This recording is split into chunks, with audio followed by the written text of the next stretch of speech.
రండి రండి. గీతా భగత్ గారు మేడం, మీకు ఘోరమైన పేషెన్స్ ఉన్నది మేడం. ఘోరమైన పేషెన్స్ ఉండదు.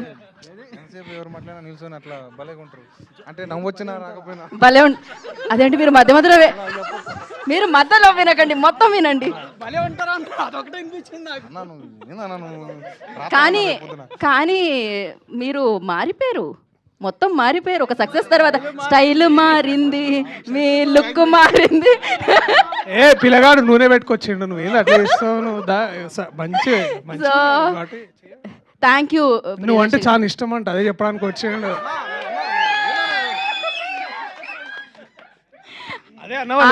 ఆయన అంటే ఆయన సినిమాలంటే నాకు కూడా చాలా పిల్లకి చాలా ఓపిక ఎక్కువ, ఎట్లా మేనేజ్ చేస్తుంది ఏందని ఆయనకల్ చెప్తుంటే మేము విన్నాం.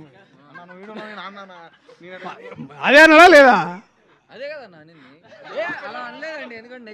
ఇది వేరే ప్రమోషన్ నడుస్తుంది ఇక్కడ, నా ప్రమోషన్ కాదు ఇది.